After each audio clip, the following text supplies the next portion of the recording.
I had a private retreat this week. A human being came here and the two of us looked at our process in a moment of reflection, in a moment of maybe having the suspicion that change is required, or maybe in this case having the absolute certainty that change was required. And then for a few days we go in there and we look at life, at humans, at strategies, at what do we do and how do we do it, and when it works and when it doesn't. And it's very beautiful because after working with people for so many years, the only way I know how to do this is by throwing myself in and getting involved. Yeah, and that brings me closer to another human being and see the way we work inside. And yeah, and it gives us both a moment of empathy and a moment of seeing and being seen. And what we see is always the human dilemma. We are so blessed and so troubled. We are so incredible and at the same time so scared of our own potential. So, tractor approaching. I think it was a plane. Yeah, so we have this human predicament. We have this internalization of a certain identity, and immediately from it the sensation that we have choice, the perception that there is an experience through which I have to navigate, and for that I have some sort of freedom to decide if I go left or if I go right. But at the same time, this freedom is coerced or nurtured or protected or guided through certain programs. To begin with, we have the biological program that all of the species have, that is telling your system what is the direction towards survival, what hurts, what benefits you. But we're a little different because it takes us a long time to be independent, so our programs also include cultural programs, relational programs. We need many years of being independent of our parents, and then even individual nuclei of family would not survive in the wild, so we are gathering in groups, in tribes. And for the cohesive of this tribe, we have different agreements amongst ourselves of how we want to do things. And these agreements, they change through history and they change from place to place, but every population has theirs. And then you have your own program, the one from your family, from your education, from your particular history, from your accidents, your traumas, also your genetic skills and abilities and limitations, yeah? And probably I'm forgetting a bunch of other programs that are running simultaneously, yeah? But at least we have these three. We have the biology, the culture, and then my own predicament. And you can consider this almost like, I don't know, in a way it feels like the push of karma, yeah? That it sends you in a direction, and that means you have a certain speed and a certain direction and a certain rotation to your movement. And as you feel that velocity and the momentum of that movement, especially when there are moments in life that we feel a little squeezed or pinned by life, then one looks back at what is my ability to decide, what is the extent of my free will, and in which way it weaves, is limited, or is supported by the programs that I run. And this creates a dance, which we call wisdom, maybe? Yeah? So I have the sense of identity and free will moves me towards satisfying my desires and my curiosities. Yeah? and I want that to survive. But if I push my free will too far, then I hurt others and I create a distortion in my environment that, as it turns out, it actually makes difficult my survival.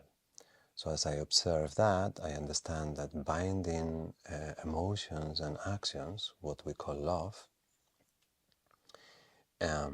is also required as a modulation to the expression of my free will, so that I create a healthy balance between how much I nurture me, myself, and I, while this me, myself, and I exist in an environment that also thrives, so it can support it.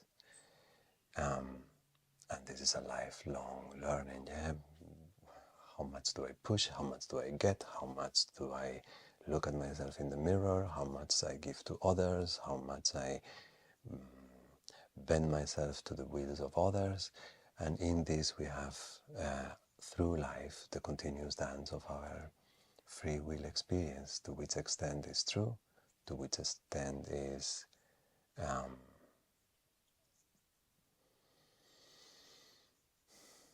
written, to which extent is, even when I choose, showing me when and how I am aligned with creation, and when and how I am almost like opposing the flow through which life moves. And the way we develop the art of wisdom in life, the way we refine our strategies and our perception of the experience that we are having, I think it mainly has three ways. Yeah? One is the day-to-day trial and error. As you do things more and more, you do them better, or you find a way to do them with less effort or less material, or maybe just to find that little extra beauty in it. So trial and error is like the fundamental way to develop wisdom, whether it's in a relationship or in crafts or in your own health. Yeah. I think another energy that will move us to inquire into our habits and move a little past the apparent reality of life is curiosity, the philosopher in us, the wanderer in us, the poet in us, the sunset gazer in us. We all have it. You pause in a moment and you wonder about life, you wonder about your choices, you wonder about your journey, where you're going.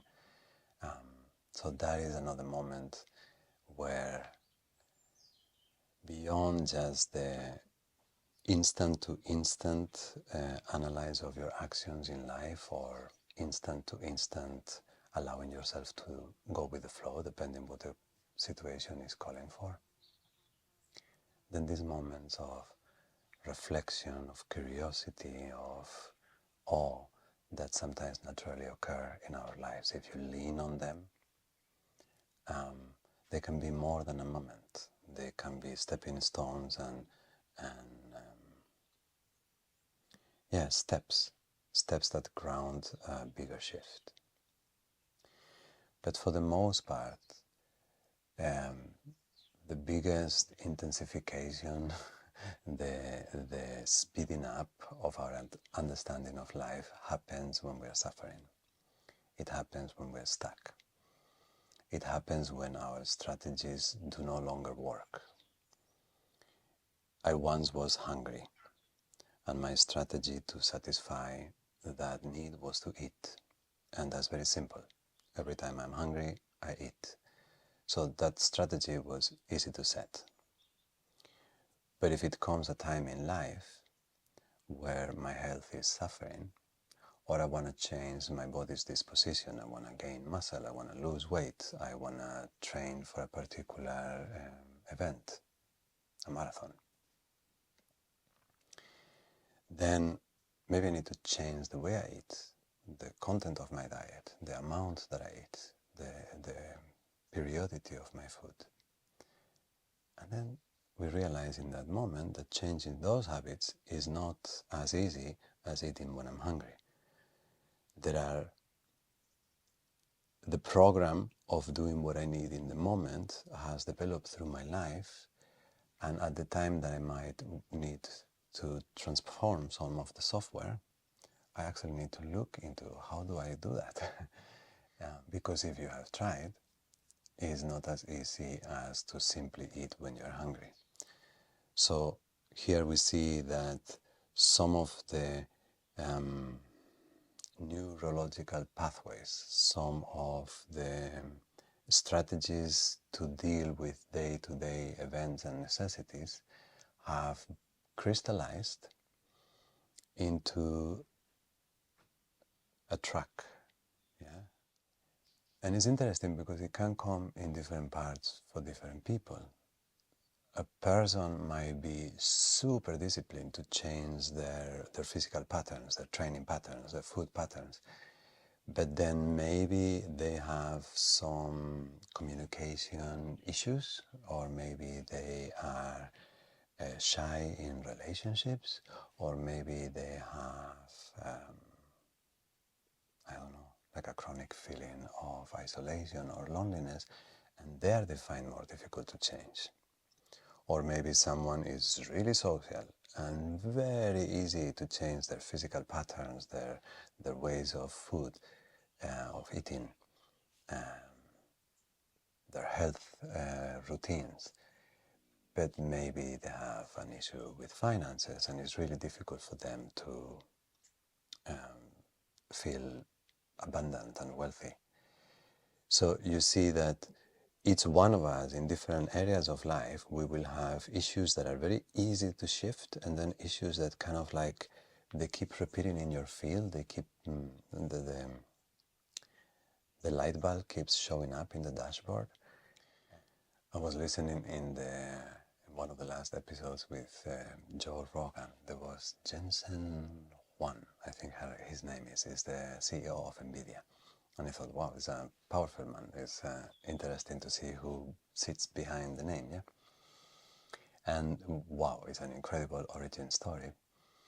But there is something super interesting that he says in a part of it, is that he goes through the whole history of the company and how many times they almost go bankruptcy, and super creative minds, super diligent, really hardworking, incredible in like inventing outside the box, or really super sensitive to change his business patterns and trajectories. Yeah, so a wizard, a wizard of business, a wizard of strategy, very self-disciplined, incredible work ethic.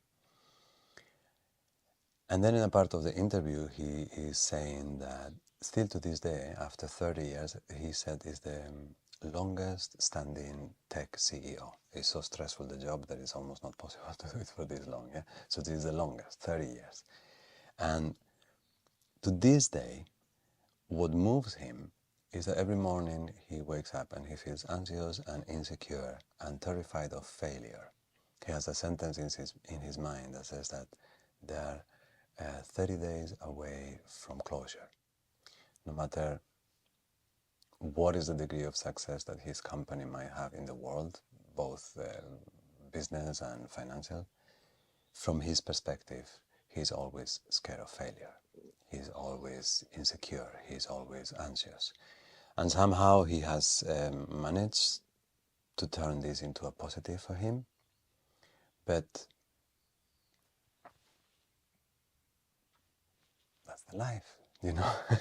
Some of us can change certain things, and some of us can change certain other things, and some of us will encounter a wall when we're trying to change a training pattern, and some of us will encounter a wall simply because we have a sense, I don't know, an emotional predisposition inside that creates a wall of feeling through which it seems we cannot pass, no matter how much the world tells us otherwise.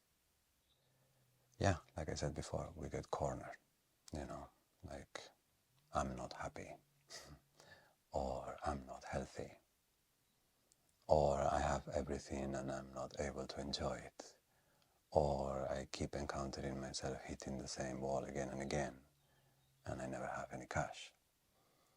And in those moments, we suffer enough so that paying attention to our programs becomes a priority. And so we walk through life and we run these programs, we run these beliefs, and we refine them through trial and error, and we observe them when we have these moments of deep curiosity or deep appreciation for life. But it's usually when we struggle, when we suffer, then that we are either forced or at least strongly invited to pause and look at who we are, look at where we are free, where we are stuck, and look at which are the programs that are running through me that I'm no longer aware of. How to do it? It's a skill. I see that we have to weave gently and see what degree of transformation I have. And this is what in our mind sounds like I need to change. I need a change. I need to shift. I need a new habit. I need to stop doing this. I need to quit smoking. I need to, whatever it is. But the sensation is that of a change. And it's a nice feeling in a way because there is a strong motivation. Yeah, it's a strong motivation of dissatisfaction and disharmony inside that is pointing to the possibility that another thing is there. And in that, I love the way that in our last episode with Pavel, I love the way he points at grief. Because in that moment, it's very easy to revert to self-criticism, extreme self-judgment, by condemning the practice or the habit that I have that is proven itself to be hurtful or limiting. But then I'm focusing on the judgment.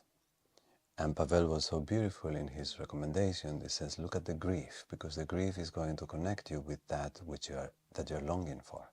So if, for instance, I am telling myself, I have to quit smoking, it'll be much more useful for me to say, I long to be healthy. And that doesn't take away the fact that at a certain point one has to put the foot down and make a shift. But if that shift is born out of the continuous criticism of the self, the paradox here is that criticism, abuse, creates a victim. So it's an art to allow for internal transformation that is born out of the true desire of something new. That is born out of the true desire to love yourself, to love life, to appreciate, to be present in the experience of living in a way that you want to align with it. So the moment of change is always pregnant with incredible potential for so many things, because it has a lot of power, it has a lot of fuel, it has a lot of urgency. So there is flame in that moment. But that flame can easily burn us and can easily might become, look at the way I carry my torch. And both once again separate us from ourselves. So I find that the trick in this, when we find ourselves in these periods, a period where you're stuck, a period where you feel lonely, a period where you feel insecure, it's a period of that flavor because moment to moment to moment, we are feeling that, or at least very often. So there is going to be a lot of markers, a lot of triggers, a lot of moments where we can spot, I'm suffering from loneliness. And here is I don't know how to do it otherwise. Here is a magical moment where you realize a feeling, sadness, loneliness, fear. And by the presence of that feeling, you realize of the longing of the opposing. Yeah, they're in this dance. And immediately, from within, programs are screaming, giving solutions that I know don't work. Because otherwise I would not be suffering. Because if the strategies to help me with this feeling had already worked, I would not be here.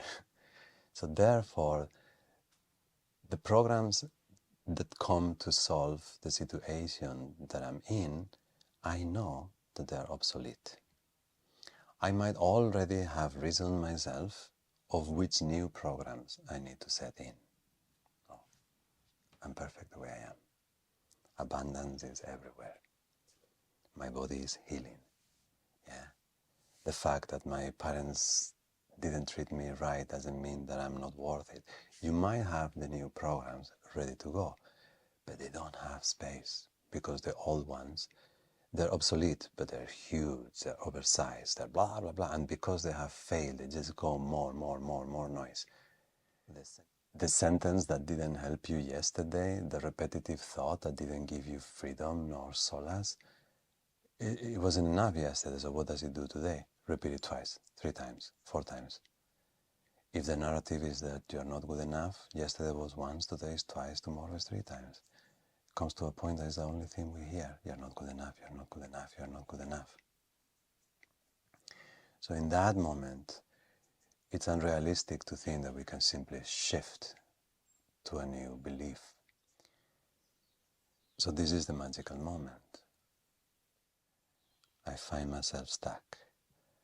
I find myself running programs. I find myself pushed by karma in a way that I almost cannot recognize my own free will.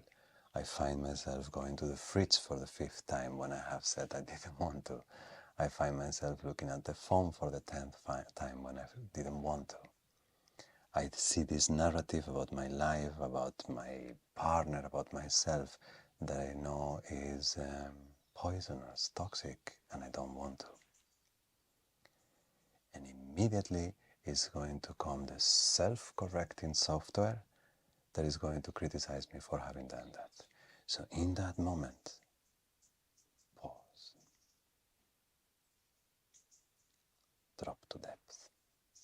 And that drop to depth is simply an exhale, a finding of the body, a finding of the situation without narrative, a finding of this moment of experience where there is no interpretation. A moment of silence, and maybe in that moment, how you call it? A glimpse of free will. And then the next thing we're going to feel is the full force of all the patterns and all the habits and all neurological pathways and all beliefs wanting to come to the surface. And there is where practice is very useful, because we want to somehow stabilize that moment of depth. We want to find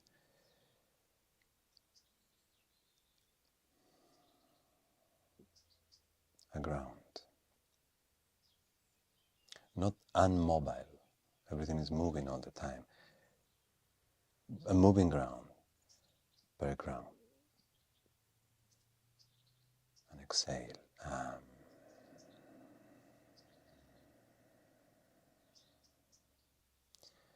An opportunity to look at first principles again.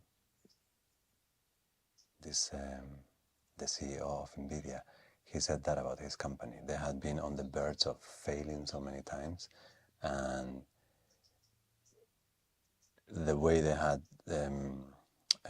saved themselves is by getting to that point that they don't know anything. Okay, so how do we start from the beginning? If we had to reinvent ourselves, how would we do it? So you get to that moment of first principles. I'm aware that I'm prisoner. I'm aware that the beliefs, the programs that were supposed to help me have too much power, and in this moment they're causing me pain and they're blurring the lines of my experience of free will. So in this moment, I pause. I drop. I drop to my body. I drop to my breath. I drop to a perception of this moment of experience that is with as little interpretation as possible, and in that moment with as little focal point as possible. It's as I drop my attention to the breath, it's almost like I can open my attention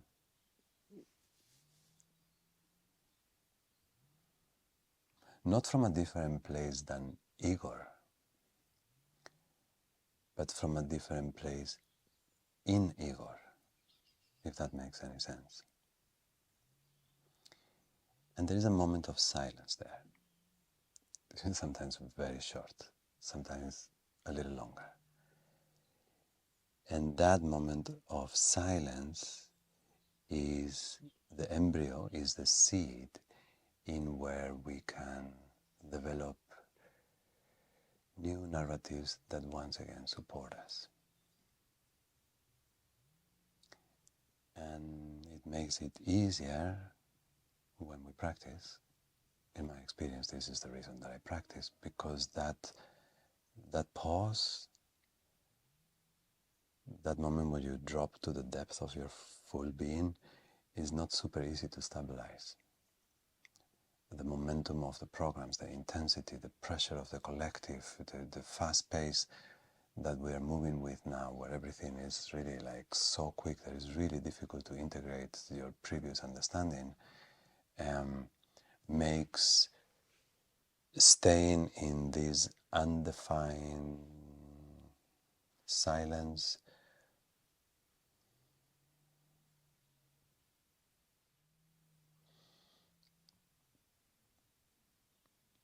somewhat uncomfortable,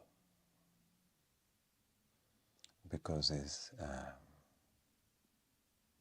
uncertain, unknown, it's mysterious, and it takes some practice to get used to the feeling.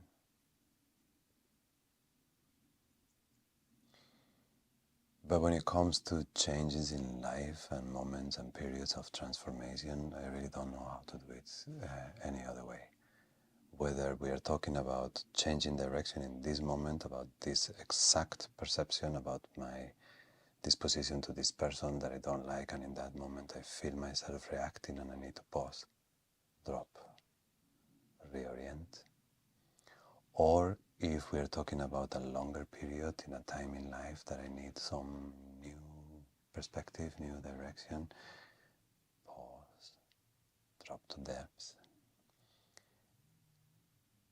and let that silence leave an imprint. Create enough fertility in the soil of your imagination so that a new narrative can appear, a new narrative that is supportive and life-affirming. And very humbly, you weave new software.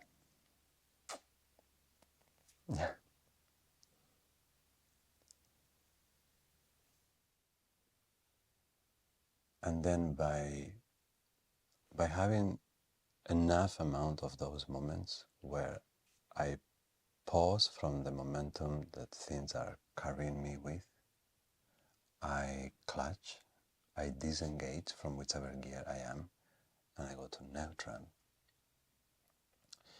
I think one thing that keeps happening every time I do this is I reinforce a shift from a victim mentality to participatory mentality, uh, an agency, and begin to see ourselves as an active, creative force in our lives and remove force from the image of ourselves as a victim. And this needs a little extra effort nowadays because if you think of the victim role, is a spectator, yeah? Things are happening to me. I'm receiving. I'm a consumer of my own suffering. And when you feel creative, when you feel engaged, when you feel like you have agency, you feel that you're in the driver's seat, yeah?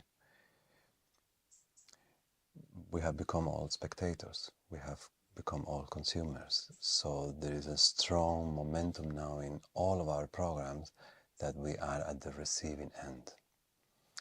And I think every time you pause and every time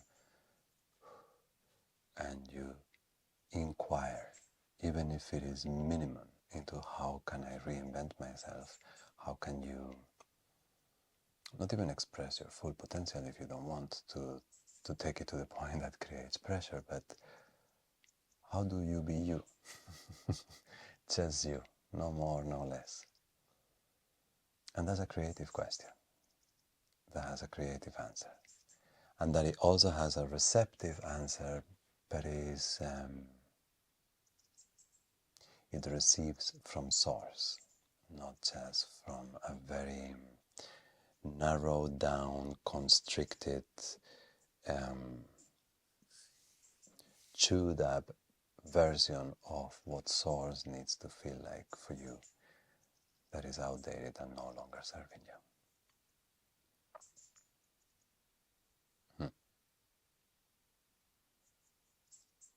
Yeah.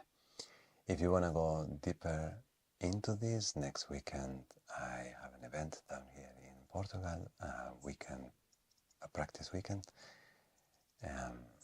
Saturday, Sunday, we talk about these things, we practice, and we will, always investigate at the boundary line between what happens in my meditation cushion and then what happens afterwards once I cross the door of the studio. And if you want to work with me in private, this private retreat, people coming here, spending a week and working in detail, is such a beautiful way to put a mirror where we can see very, very clear, but a mirror that shows an image that looks back at you filled with love.